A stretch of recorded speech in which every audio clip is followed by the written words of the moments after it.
Assalamualaikum warahmatullahi wabarakatuh.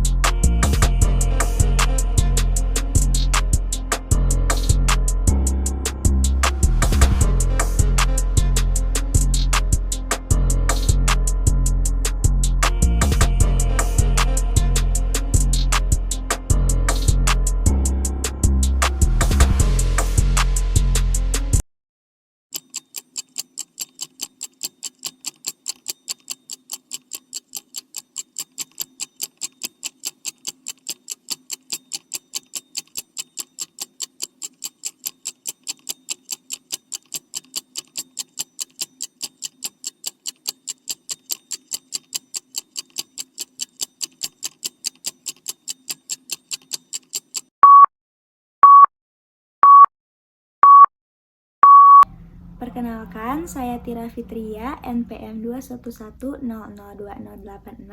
dari Fakultas Agama Islam, jurusan Ekonomi Syariah.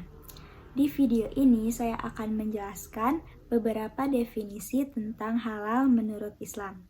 Untuk lebih jelasnya, simak video berikut ini. Halal itu apa sih? Nah, halal ini merupakan istilah yang signifikan dalam konteks Islam yang mengacu pada segala sesuatu yang diizinkan atau sah berdasarkan prinsip-prinsip syariah Islam. Istilah ini memiliki dampak yang luas, terutama dalam bidang makanan, minuman, serta mencakup aspek lain dalam kehidupan sehari-hari. Kata halal ini dalam Kamus Besar Bahasa Indonesia atau KBBI memiliki arti sebagai sesuatu yang diperbolehkan atau yang tidak dilarang oleh syariah dan sebagai sesuatu yang diperoleh secara sah. Nah, untuk Undang-Undang Nomor 33 Tahun 2014 tentang Jaminan Produk Halal Pasal 1 dan Peraturan Pemerintah Nomor 39 Tahun 2021 tentang penyelenggaraan bidang jaminan produk halal memberikan definisi produk halal sebagai produk yang telah memenuhi persyaratan syariah Islam. Nah, definisi yang tadi sudah disebutkan, definisi ini menekankan bahwa produk yang dianggap halal adalah produk yang diproduksi atau diperoleh sesuai dengan ketentuan syariah Islam. Dengan kata lain, produk yang dinyatakan halal telah memenuhi persyaratan syariah dalam proses perolehan dan pembuatannya. Definisi ini juga mempertimbangkan aspek agama, kesehatan, ekonomi, dan keamanan. Mengkonsumsi makanan dan produk yang halal adalah hak dasar bagi setiap muslim, dan ini berkaitan dengan keyakinan agama serta aspek kesehatan, ekonomi, dan keamanan. Oleh karena itu, negara dan produsen memiliki peran penting dalam melindungi hak dan kepentingan konsumen.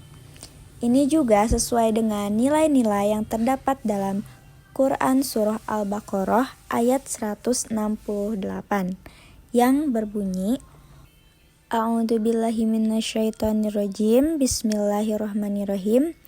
Ya ayyuhan nasu kulu mimma fil ardi halalan thayyiba wa la tattabi'u khutuwati syaiton innahu lakum aduwwum mubin. Yang artinya, wahai manusia, makanlah dari makanan yang halal dan baik yang terdapat di bumi, dan janganlah kamu mengikuti langkah-langkah setan. Sungguh, setan itu musuh yang nyata bagimu. Nah, ayat ini menjelaskan bahwa makanlah dari makanan yang halal, yaitu yang tidak haram, baik zatnya maupun cara memperolehnya. Dan selain halal, makanan juga harus yang baik, yaitu yang sehat, aman, dan tidak berlebihan. Makanan yang dimaksud adalah yang terdapat di bumi yang diciptakan Allah Subhanahu wa Ta'ala untuk seluruh umat manusia. Dan janganlah kamu mengikuti langkah-langkah setan yang selalu merayu manusia agar memenuhi kebutuhan jasmaninya, walaupun dengan cara yang tidak sesuai dengan ketentuan Allah Subhanahu wa taala. Waspadailah usaha setan yang selalu berusaha menjerumuskan manusia dengan segala tipu dayanya. Allah Subhanahu wa taala mengingatkan bahwa sungguh setan itu musuh yang nyata.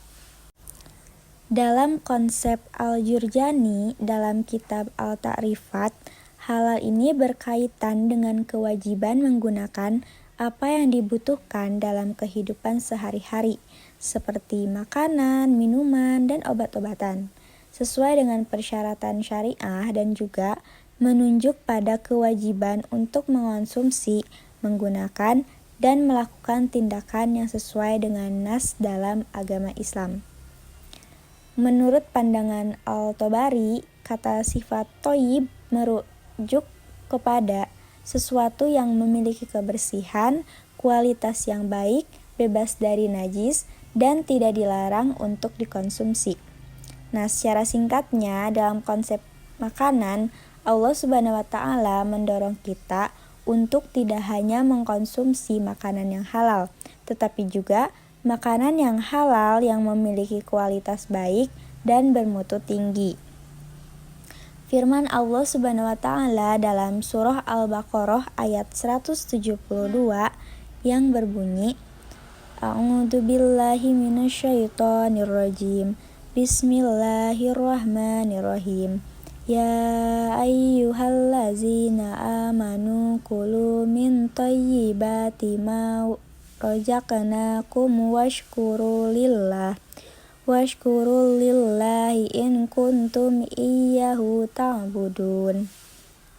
Yang artinya, hai orang-orang yang beriman, makanlah di antara rezeki yang baik-baik yang kami berikan kepadamu, dan bersyukurlah kepada Allah jika benar-benar kepadanya kamu menyembah. Nah, melalui ayat ini Allah Subhanahu wa taala mengingatkan kepada orang yang beriman bahwa dialah semata yang memberi rezeki dan memperbolehkan mereka memanfaatkan makanan-makanan yang baik dari apa yang telah Dia rezekikan. Allah Subhanahu wa taala menyatakan bahwa Dia tidak melarang untuk mengambil yang baik dari rezeki itu, melainkan agar hambanya meninggalkan rezeki yang tidak baik. Pelarangan ini bukan karena Allah Subhanahu wa taala menginginkan umatnya mengalami kesulitan dan kesempitan dalam mencari rezeki, sebab Dia sendirilah yang melimpahkan rezeki kepada umat manusia. Kehalalan produk menjadi kebutuhan penting bagi semua konsumen, terutama mereka yang beragama Islam. Dalam perdagangan internasional, isu sertifikasi dan label produk halal mendapatkan perhatian yang serius karena ini bertujuan untuk melindungi konsumen muslim di seluruh dunia dan menghadapi tantangan globalisasi. Di Indonesia, yang tadi saya sudah sebutkan dalam Undang-Undang Nomor 33 Tahun 2014 tentang Jaminan Produk Halal, dengan adanya regulasi ini, pentingnya isu kehalalan dalam seluruh rantai produksi, mulai dari produsen hingga konsumen, semakin ditegaskan, dan ini menunjukkan komitmen negara dalam melindungi hak-hak konsumen. Nah, dalam konteks ini, makanan dan minuman halal menggambarkan produk atau bahan yang memenuhi persyaratan syariah dan diizinkan untuk dikonsumsi oleh umat Islam. Ini bukan hanya sekedar tentang apa yang ada dalam produk, tetapi juga bagaimana produk tersebut diproses, apakah bahan baku yang dipergunakan sesuai dengan prinsip syariah, dan apakah produk tersebut terhindar dari bahan-bahan yang diharamkan oleh agama. Pentingnya halal dalam makanan dan minuman ini melampaui aspek agama. Ini juga berkaitan dengan keselamatan dan kesehatan konsumen. Sertifikasi halal memberikan keyakinan kepada konsumen muslim bahwa produk tersebut aman dan sesuai dengan kepercayaan agama mereka. Itulah beberapa definisi tentang halal yang dapat saya sampaikan. Untuk definisi-definisi berikutnya akan dijelaskan oleh teman saya. Terima kasih dari saya, mohon maaf bila ada kesalahan. Kurang lebihnya mohon maaf. Wassalamualaikum warahmatullahi wabarakatuh.